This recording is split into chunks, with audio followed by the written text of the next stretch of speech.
Thinking about buying a boat? You might regret it. Let's get into it. I spent a lot of money on my boat, and I hate it. I hate my boat so much. What do you have? I have a little 19-foot angler. Oh yeah? Yeah. What do you hate about it? That almost The engine. Yeah. And I don't feel like buying a new engine. Yeah, that's. So. I'm in the process right now of rebuilding. I bought it my first year moving down here. I'm like, I'm gonna take it out all the time. Yeah. I take it out once a month, maybe. Maybe. Yeah. Where does it? Is it on a trailer? No, it's right on our canal, thankfully. Yeah. So. It's just good and bad because it sits in the water all the time. So now the bottom's all algae-sized. Oh yeah, we gotta paint it once a year. Yeah. Gotta scrape it. Yeah. You know. Yeah. I know. There's no perfect boat. Damn. And this guy gonna talk about boats he will regret even if he was rich. Let's listen to it. Boats I would never touch even if I was rich. Man, I love doing these. And if any of these are your boat, please try to not get too emotional about it. This is purely ownership reality. First up, we have the Scout 420 LXF. These things look unreal. They got insane spec sheets. I get that. Let's be honest. This thing is a systems nightmare. Very, very tight access. And when something goes wrong, it is not a quick fix. So this is an absolute fantastic boat if you love complexity. A terrible boat if you actually want to go boating. Next, we have the Intrepid 375 Nomads. I feel like this boat has an identity crisis. This is not a true offshore boat. It's not a true cruiser. And it's most definitely not a simple day boat. Any owner of this boat says the exact same line. I thought I would use it more. Then we have the Sea Ray SLX 400. I think this one hurts people the most. A lot of buyers think they're stepping into a luxury day boat, and then they realize they bought big boat maintenance with small boat expectations. That learning curve alone is expensive. The big one that nobody wants to admit are the 35 to 40 foot center consoles with triple or quad outboards. This is a lot of the times not a brand problem, it is a setup problem. More engines mean more services, more downtime, and a lot more reasons to stay docked unless it's perfect outside. The pattern I see is usually the boats that look sickest on Instagram are the ones that get used the least. Remember, flash fades and complexity sticks. I've spent $30,000 on my boat. It's the worst investment I've ever made. And what was the boat worth before you put in the 30? I bought it for 20 grand, roughly worth about 20 then. 3 days in, motor, done. 7 months, no boat. We're up to about $32,000 in total cost. Still haven't been able to utilize the boat. Looking at something like this, it definitely would have been a lot more beneficial for us to utilize something like this. Think about that. For the money you spent, you paid 20 grand for the boat, plus another $32,000 in repairs. Now you're up to 52 grand. Plus you got to pay for a slip and insurance policy. That'll give you a year's worth of use on a boat that's 70 feet compared to a boat that's 25 feet. 25 feet. Yeah. No. That sounds too expensive, bro. That ain't worth it. Let me know if y'all think that's worth it, man. Look at this next clip. Let's talk about the boats that you regret selling the second the deal closes. These are not the money pits or the ones you had to unload. I'm talking about the ones that actually worked, and now every boat you step on feels like a downgrade. I'm going to start with the Regulator 26 Classic.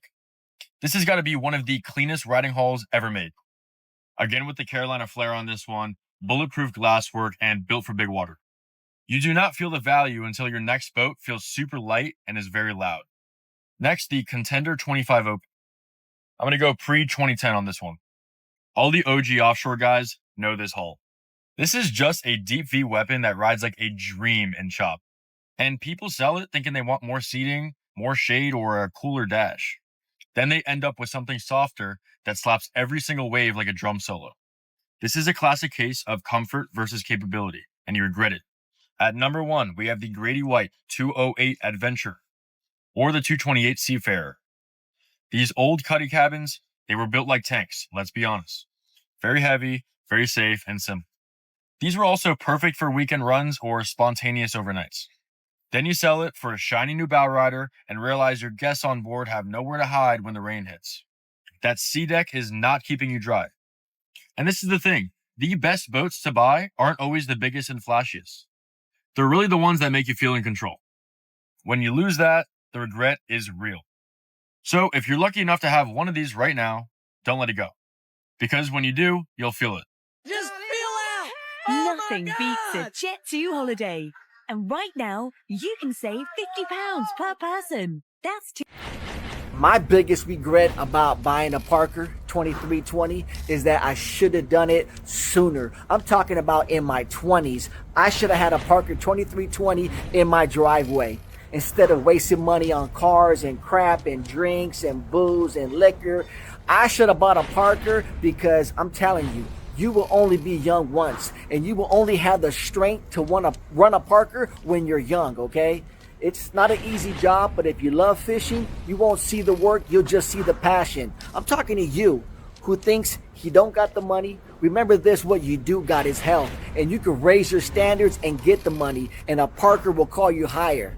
If I was you, I would call Nick at West Coast Parker, talk about some payment options, at least know what you're up against. Enough said, guys. Let's go.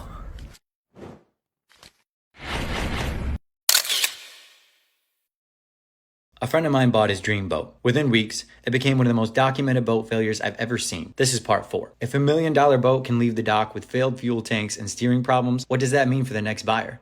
Boaters talk. The community deserves transparency, and manufacturers should stand behind their products. That's what this series is about. Awareness, accountability, and protecting the people who love being on the water. Why is there so much negativity when it comes down to owning a boat? I own a boat. It is not as bad as what people think and what people say. I will say this.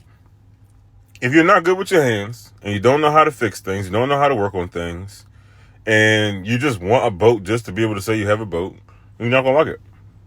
If you know how to fix a boat, or you just know how to be good with your hands and troubleshoot, you can learn it. And you'll save a lot of money doing maintenance. And also, it's the type of boat that you own. For me, I own a jet boat, a Yamaha jet boat. People can talk smack all they want. They're very fun boats. And they're very easy. They're just like cars.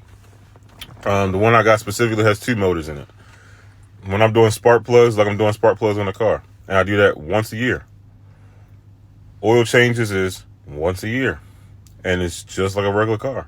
Instead of being able to drain it from the bottom of the car, I got to use a siphon, which is a little $40, $50 kit that you can get. And you pump it and you extract the oil out and you put new oil in. Those are the only 2 things that I got to do maintenance-wise on my boat. Winterizing, because I live in Maryland. There ain't really much I could do. Now, this is going to be a whole hot topic. I already know it's going to be. But winterizing, there ain't that much for a jet boat. So I will say, you got to know your lifestyle, what you're willing to put up with, and know what kind of boat that you're going to get. If you get a boat that has a lot of problems and a lot of maintenance, that's on you. Get a boat that you can use. Get a boat that you know how to use, and factor in the cost. I'm going to make this video, I'll cut this video off here, but there's a couple of things that I want to talk about when it comes to owning a boat. It's not that bad. I don't know why people keep talking about it's bad. It's not bad. And the experiences to be able to go out there, when you want to go out there, it's so fun. So worth it. Oh, you must have thought boat ownership was sweet. No, boy, it isn't responsibility. It's like a car. It's like a kid. You got to maintain that thing. Look at this next one. Stop freaking buying complex boats. Most people think boat owners stop going out because of the money or the weather. That's not it. It's because of complexity. Too many systems, too many switches, too much figuring it out. If you don't go out in your boat, it's probably because every time you get on board, you got to have a freaking checklist to go through. Ready to go out, and now you got to figure out what's going on with the random stuff that worked last time you were on the boat. You get a complex boat, your confidence is going to drop. You never want to go out anymore. Boating is supposed to be fun. A lot of those spontaneous days, they disappear. I found what solved this problem for a lot of people is simple layouts, predictable systems, stuff that works without having to think about it. You know, the boat that is easier to run is the one that you're going to use most. Ones that get used the most are definitely not always the fanciest ones. They're mainly the ones that you can simply untie and go. It's as simple as this. If using your boat feels like work, you just won't use it. I got you long on them super slopers fucking at the side. Stick around. I'm going to tell you the good and the bad. And some of it's going to be shocking. So over the course of a year, traveling the country, filming all over, and building content for you guys to join us with, my first complaint with the boat is somebody has to figure out a new version for this J-step. It's not a big issue to take it off, but it's just frustrating to have to do it every time we go on the road. This is kind of the area where we're going to talk about the biggest regret I have in buying this boat. I am sitting at the end of the floor in a ProCat 240. My one hindsight is that I talked Jamie out of a Pro Guide. It's 26 foot. That extra 2 feet comes right here. It would be from the back of these rod lockers at this little junction right here, cut it off, move this rear deck back 2 feet. And that's huge when you start adding people to the boat and adding dogs and needing more space with big fish in the boat and having a bait tank. Hindsight, I wish I'd have went with the Pro Guide. That extra 2 feet of space would allow us to continue using the rear seat pedestals while maintaining our short 23 Extreme bait tank. Just generalized compromises. I would rather have my bait tank than the extra seating. That man caption said the worst idea ever. This next guy gonna break it down for you. Look at this. I'm convinced owning a boat in Arizona is the worst idea ever. Like, I genuinely think people who own boats out here just love struggling and probably even hate their life. But let me explain. First off, you're gonna wake up at like 5 a.m. on a Saturday just to go relax. That doesn't even make sense, right? Now you gotta drive an hour out, half asleep, truck full, no idea if you forgot something important. What if you forgot something important? And if you leave at a normal time, you're done. Now you got the possibility of sitting in a line of trucks for 2 hours, and when you finally get out there, nothing about it is relaxing. Music's usually too loud, waves hitting you, sun's brutally hitting you too. Like, don't even get me started on the money. Gas, $300, something breaks, $500, probably more. So you go with people, get snacks for everyone. Now you're feeding a small village. Like, this is one of the reasons, like, I would never own a boat. And then by 2 p.m., you're sunburned, dehydrated, exhausted. You probably ate everyone on the boat by now. Now you gotta drive back with them. Like, I hope I convinced you to not own a boat here. Because to be honest with y'all, owning a boat in Arizona is probably my #1 goal. You know how much fun that is? I'm so jealous of it. That's why I don't want any of you guys to own a boat. You just get to go relax in the water all day, just music bumping, having the time of your life. And I'm sitting here just wishing I was out there. But if you do got one, just invite me. I'm always down. All right, I'm a yacht broker, so of course I want you to buy a boat, but I also don't want you to regret it. That kills the entire dream. So I'm going to give you 5 reasons people usually regret buying a boat. Starting off with #1, they bought for their fantasy life, not their actual life. A lot of people sometimes picture weekend parties or something like that. And a lot of the times, twice a month, it's just them and the dog. I always ask this question: what is your real use case? So remember that one. #2, they skipped the survey. There could be hull damage, there could be electrical nightmares, or even bad engines. A lot of these times, surveys cost around $25 to $30 a foot, depending on the surveyor. So the total cost is going to depend on the surveyor and the size of the boat you have. So make sure that you're making this decision yourself and not letting somebody else tell you not to get a survey. If you buy the boat as is, you could be asking to spend a lot more money down the road. #3, they bought too small. So this is a debate. I always say you will always want more boat. Give it a few weeks on your first one and you will understand what I'm saying. But this does not go for everybody. So it's always good to get on board and feel the layout yourself, or to have a good broker on your side to let you know otherwise. So I always say buy a little tiny bit bigger than what you think you want. #4, big one, they did not budget for ownership. The asking price you see on the listing is just the entry fee. You have insurance, you have potential dockage, fuel, maintenance. All these will total up to the real number. Lastly, #5, you use the seller's broker instead of having your own representation. The broker that's listing that boat is working for the seller, not you. A buyer's broker costs you absolutely nothing and is in your corner. If you avoid these 5, you won't regret a single day in the water. And if you're in the market right now and you're looking for buyer's representation, go to boatspexdirect.com. I'll be able to help you out there. This next clip here is going to tell you why you need to think about what you're doing. Let's look at it. The thing that boat buyers usually want the most could end up being their #1 regret. Size. A lot of times when people are buying a boat, they actually buy a boat that's too small and then regret that and wish they would have gone bigger. And the reason I say that is because the transaction costs associated with upgrading can be so expensive. So let's say you're in the market and you think that you want a 60-foot boat. You're in it and, you know, a month or 2 or 3 months goes by, you're already thinking about, man, you know what? I'm spending a lot of time on this boat. Maybe I should have really gone up to a 70, 75. And now your transaction costs to, you know, the depreciation plus the commissions to sell one boat and then acquire the next boat can be literally, you know, it could be $1 million. So for me, when you're getting into that size, you really need to think about exactly what you want, how you're going to use the boat. If you're going to use the boat as a second home when you're visiting Florida, for example, as a lot of people do, I'd definitely be like between 70 and 80 feet. So if you've got the bandwidth, the horsepower to do it, skip a size, save a lot of money on transaction costs and go into a slightly bigger boat. And I think you'd be a lot happier and a lot less stressful. To make sure you don't make the same mistake, click the link in the bio.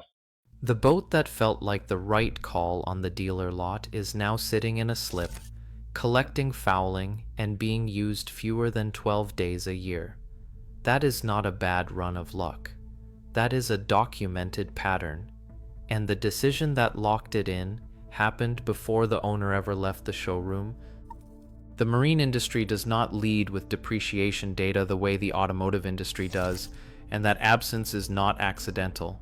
A new boat loses between 10 and 15% of its purchase price in the first year alone, based on BoatShed documented data from over 30,000 transactions across 25 years, and confirmed by depreciation tracking from Boatmart, My Cruiser Life, and Yacht Brokers of Annapolis.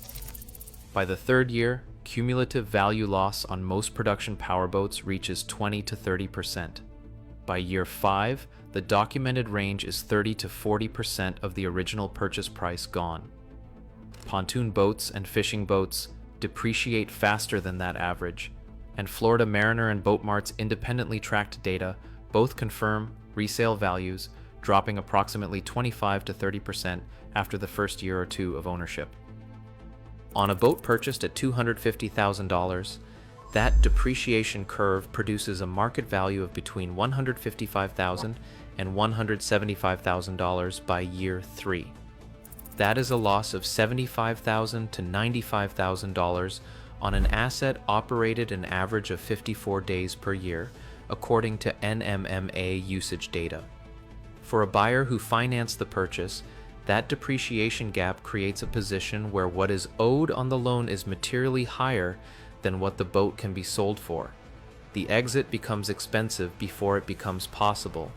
Brands with documented resale strength, Boston Whaler and Grady White, are consistently among the top performers in independent NADA and J.D. Power resale tracking. They hold value because proven construction eliminates the failure modes that accelerate depreciation on competing hulls. Pontoon boats and fishing boats do not meet that standard. They absorb the steepest depreciation fastest, and a buyer who financed one of them new during the pandemic surge is working from the weakest possible exit position right now. Buyers who focused on quality construction before choosing size paid less in total across the ownership window, even when they paid more at the dock. Here is what no one calculates before they size up. Every foot of boat length adds systems complexity that does not scale linearly. Power and Motor Yacht documented it directly. Too much boat means too much effort to leave the slip. The shore power cords, the dock lines, the generator check, the weather assessment for a hull with significant windage, and owners who are unwilling to invest that preparation time on a Tuesday evening simply stop using the boat. They have gone a boat too far. The mechanics of that complexity are specific. A 38-foot cruiser with a cabin adds air conditioning, which requires a generator. A generator adds a separate service interval, a separate fuel system, and a separate maintenance schedule. Boat builders and experienced owners report the same conclusion across forum after forum. Every system you add to a boat is a system that can fail, a system that needs annual service, and a system that adds to the friction between the owner and an actual day on the water. The buyer who purchased a 40-foot boat with a flybridge, twin engines, a generator, and a full electronics package for family day trips out of a protected bay paid for offshore capability they will never need, and is now paying to maintain all of that capability, whether the boat moves or not. A single engine center console without a cabin eliminates the generator requirement entirely, and by doing so, eliminates an entire maintenance category that was generating costs and complexity without generating any actual use. This choice eliminates a lot of hidden friction. The experienced owner who sold a 40-foot cruiser and went back to a 28-foot center console did not feel like they downgraded. They felt like they could use the boat on a Tuesday evening without a 2-hour preparation checklist, and they went from 8 days on the water to 32. Marina slip fees are priced per foot of overall length. The relationship is linear and unforgiving. In coastal saltwater markets, annual slip fees run between $120 and $240 per foot. As you know, I pay my neighbor $10,000 a month to rent out his water rights because my boat swim platform comes about 5 feet onto his property. First of all, I can't stand this guy, Tom Cruise. I feel like he's the biggest grifter scammer on the internet. Sorry, not sorry. Onto his property. The problem is the new owner of this house is going to put his boat here, so he's already told me that he's not going to renew my $10,000 per month lease. So my options are A, move Cersei to a marina, which is very welfare. I want my boat in my backyard. Or option number 2, I trade my 100-foot yacht Cersei for an 85 to 90-foot yacht. Well, that's also really ghetto as well, but at least I'll get to keep a yacht in my backyard and not have to travel to a marina. So if any of you guys have a good lead on a new yacht, please let me know. Has to be 85 to 90 feet, has to be at least a 2021, has to have low hours, and I definitely want a fly bridge. Hit me in the DMs. And to preemptively... This video just makes me upset more than anything because I've seen this dude's videos and I just think he's not a nice guy, not a good guy. I don't think this is the kind of guy you'd want to follow or be inspired by or anything.